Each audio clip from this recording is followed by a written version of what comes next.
Welcome to Inspire India Online Academy. గురుకుల librarian paper 2 library and information సైన్స్లో మనకు second unit 2 వచ్చేసి మనకి information communication and society. Information science అంటే మనకు స్టడీ ఆఫ్ ఇన్ఫర్మేషన్, అంటే ఇన్ఫర్మేషన్ సంబంధించిన స్టోరేజ్, కలెక్షన్, నెక్స్ట్ ఇన్ఫర్మేషన్ సంబంధించిన storage, collection, dissemination, processing and dissemination of information. మనం నాలెడ్జ్ ఫార్ములా తర్వాత మనకి ఇన్ఫర్మేషన్ సైన్స్ అనే టాపిక్ మన సిలబస్లో లేదు, బట్ ఇన్ఫర్మేషన్ సైన్స్ మీద మనకు ఎక్కడ క్వశ్చన్స్ వచ్చిన ఇన్ఫర్మేషన్ అయితే లేదు. సో నెక్స్ట్ మనకి ఇన్ఫర్మేషన్ సంబంధించి నీడ్స్, బట్ ఇన్ఫర్మాటిక్స్ అనే ఒకటి ఉంది. ఈ ఇన్ఫర్మాటిక్స్ అంటే nothing but informatics a quantitative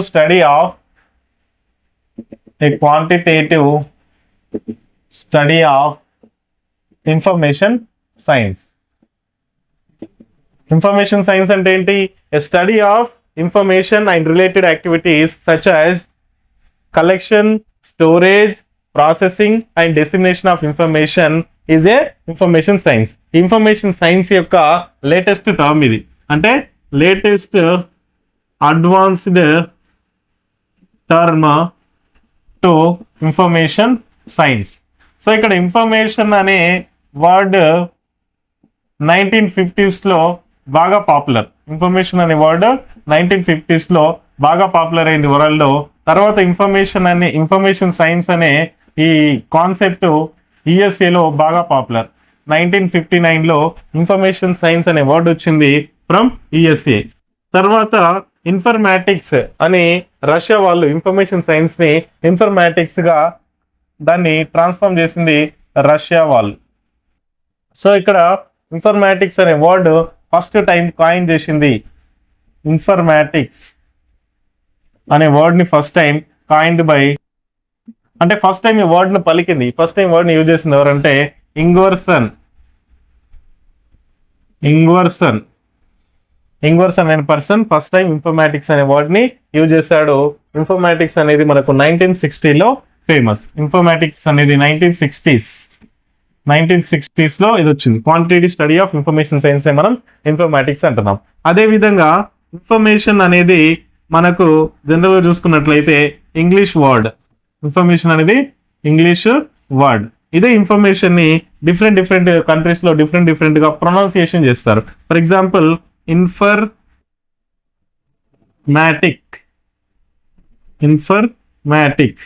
ఇది మనకు ఫ్రెంచ్ లాంగ్వేజ్లో ఇన్ఫర్మాటిక్ అంటాం. తర్వాత ఇన్ఫర్మాటికా ఇది రష్యన్ లాంగ్వేజ్లో ఇన్ఫర్మాటిక్ అంటారు. తర్వాత ఇన్ఫర్మాటిక్ తర్వాత ఇది మనకు జర్మన్ లాంగ్వేజ్లో ఇన్ఫర్మాటిక్ అంటారు. జర్మన్ లాంగ్వేజ్లో ఇన్ఫర్మాటిక్ అంటారు. ఇది మనకు information science and informatics and different terms of different words of information science. Next information అనే వర్డ్ మనకు 1950s పాపులర్. ఇన్ఫర్మేషన్ సైన్స్ అనేది 1959లో పాపులర్. ఇన్ఫర్మేషన్ సైన్సే మనకు ఇన్ఫర్మాటిక్స్గా రూపాంతరం చెందింది. తర్వాత మనకు ఇన్ఫర్మేషన్ నీడ్ కంటే ముందు role of information in socio economic and development. Role of information in socio economic development.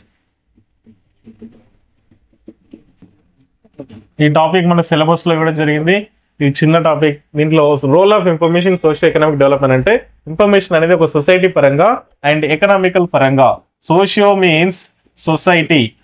So సొసైటీలో ఇన్ఫర్మేషన్ యొక్క రోల్ అండ్ ఎకనామిక్ పరంగా ఇన్ఫర్మేషన్ యొక్క రోల్ మనకు డిఫరెంట్ ఆస్పెక్ట్లో ఉంటుంది.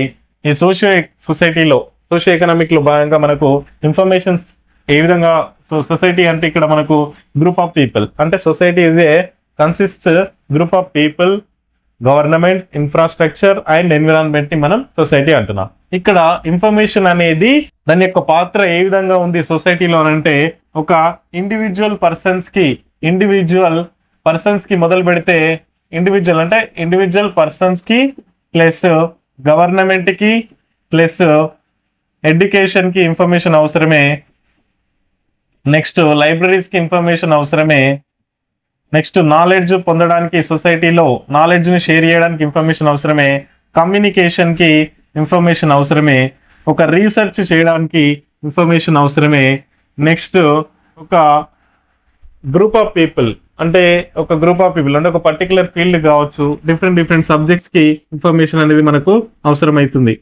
సో డైలీ లైఫ్లో మనకు కూడా ఇన్ఫర్మేషన్ అనేది అవసరమవుతుంది. డైలీ లైఫ్ కావచ్చు, ఇట్లా రకరకాలుగా. అదే మనకు ఇన్ఫర్మేషన్ ఎకనామికల్ పరంగా, ఆర్థికంగా ఇన్ఫర్మేషన్ ఏ విధంగా అవసరం అంటే ఒక బిజినెస్ చేయడానికి, ఒక బిజినెస్ ఫీల్డ్లో, ఒక ఇండస్ట్రీకి సంబంధించి ఫీల్డ్లో, నెక్స్ట్ మనకి మార్కెటింగ్ ఫీల్డ్లో, నెక్స్ట్ మనకి ఈ ఫైనాన్స్ ఫీల్డ్లో, ఇట్లా డిఫరెంట్గా నెక్స్ట్ ఇన్ఫర్మేషన్ అనేది ఒక ప్రొడక్ట్ లాగా, ఒక ప్రొడక్ట్ పరంగా, కమోడిటీ పరంగా ఇన్ఫర్మేషన్ అనేది యూజ్ అవుతుంది. ఇన్ఫర్మేషన్ అనేది ఒక రిసోర్స్గా ఉంది. ఇన్ఫర్మేషన్ అది మనకు టాపిక్ ఉంది, రిసోర్స్ అంటే ఏంటి. సో ఇన్ఫర్మేషన్ అనేది ఒక బిజినెస్ పరంగా, ఇండస్ట్రీ పరంగా, మార్కెటింగ్ పరంగా, ఒక ప్రొడక్ట్ లాగా, ఒక ఫైనాన్స్గా, ఒక బిజినెస్గా, ఒక రిసోర్స్గా మనకు ఎకనామికల్ పరంగా యూజ్ అవుతుంది. ఇక్కడ ఇన్ఫర్మేషన్ అనేది ఒక కమోడిటీగా మారిన కాన్సెప్ట్ మనకు నెక్స్ట్ టాపిక్లో ఉంటుంది. ఒక role of information social economic development అంటే ఎకనామికల్గా డెవలప్మెంట్ కావడానికి ఒక కంట్రీ కానీ, ఒక ఫీల్డ్ కానీ ఈ బిజినెస్లో, ఇండస్ట్రీలో, మార్కెటింగ్లో, ప్రొడక్ట్లో, ఇట్లా ఫైనాన్షియల్గా ఇన్ఫర్మేషన్ అనేది మనకు అవసరమవుతుంది. నెక్స్ట్ అడ్వర్టైజ్మెంట్లలో కూడా ఇన్ఫర్మేషన్ యొక్క పాత్ర అనేది, దాని యొక్క రోల్ అనేది మనకు చాలా ఎక్కువగా ఉంటుంది. అడ్వర్టైజ్మెంట్లో నెక్స్ట్ ప్రొడక్ట్స్ సేల్ కానీ, మార్కెటింగ్ కానీ, ఇట్లా డిఫరెంట్ ఆస్పెక్ట్స్లలో మన ఇన్ఫర్మేషన్ని చూడొచ్చు. నెక్స్ట్ ఇక్కడ సోషల్ ఎకనామిక్ డెవలప్మెంట్లో కూడా ఇన్ఫర్మేషన్ అనేది ఈ విధంగా యూజ్ అవుతుంది. Next information as a resource and commodity. Information as a resource అంటే ఇన్ఫర్మేషన్ అనేది ఒక వనరుగా ఎలా అయింది. రిసోర్స్ అంటే న్యాచురల్ రిసోర్స్ కావచ్చు, నెక్స్ట్ మనకి డిఫరెంట్ రిసోర్సెస్ కావచ్చు. ఇక్కడ ఇన్ఫర్మేషన్ అనేది ఒక వనరుగా ఎలా ఉందనంటే, ఇన్ఫర్మేషన్కి వాల్యుయబుల్ అని అంటే మనకు 2వ ప్రపంచ యుద్ధం తర్వాత 3వ ప్రపంచ యుద్ధం అంటే థర్డ్ వరల్డ్ వార్ వస్తుందని ఎవరు ఎక్స్పెక్ట్ చేయట్లేదు. కానీ ఈ మధ్యలో నవే డేస్ కాంపిటీషన్ ఎలా ఉందనంటే, ఇన్ఫర్మేషన్ ఎవరైతే ఏ కంట్రీ దగ్గర ఇది ఎక్కువ అయితే ఉంటుందో ఆ కంట్రీయే popular country, highest country, knowledge పరంగా కానీ, ఇన్ఫర్మేషన్ పరంగా కానీ, ఒక ఎకనామికల్ డెవలప్మెంట్ పరంగా కానీ, ఒక బిజినెస్ పరంగా కానీ టాప్లో ఉండాలంటే ఇన్ఫర్మేషన్ అనేది అవసరమని గుర్తించి దాని ఇన్ఫర్మేషన్ ఒక రిసోర్స్గా అవసరమైంది అనమాట. అంటే ఇన్ఫర్మేషన్ ఎలా ఒక వనరుగా ఉంది అని అంటే, ఒక ఆర్థిక వనరు కావచ్చు, ఒక కంప్యూటర్ పరంగా కావచ్చు, ఒక ఎడ్యుకేషన్ పరంగా, రీసెర్చ్ పరంగా ఇన్ఫర్మేషన్ అనేది ఒక రిసోర్స్గా ఉంది. సో దీని యొక్క మెథడ్స్, దీని యొక్క ఫార్మ్స్, ఈ ఇన్ఫర్మేషన్ ఏ విధంగా రిసోర్స్గా ఉంటుంది అని అంటే, ఒకటి information can be A web resource, information can be A natural resource, information can be a vital resource, information can be a technical resource,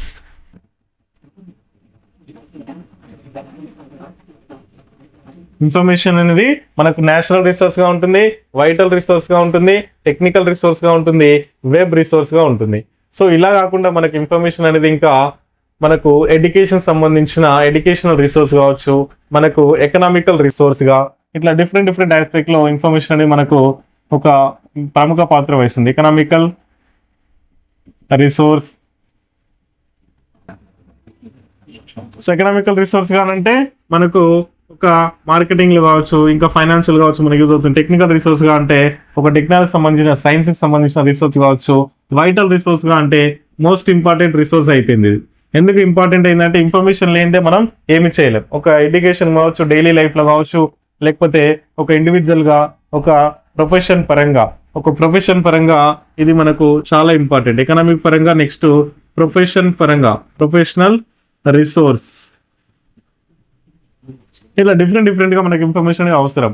so దీన్ని అబ్జర్వ్ చేసిన మనకు ఈ ఫైనాన్షియల్గా, ఇటు టెక్నికల్గా, అటు సైంటిఫిక్గా, అటు న్యాచురల్గా ఈ రిసోర్స్ అనేది ఉంది. ఇప్పుడు న్యాచురల్ రిసోర్స్ అని ఎందుకంటున్నాం ఇన్ఫర్మేషన్ అంటే, న్యాచురల్ రిసోర్స్ ఏమున్నాయి మనకు?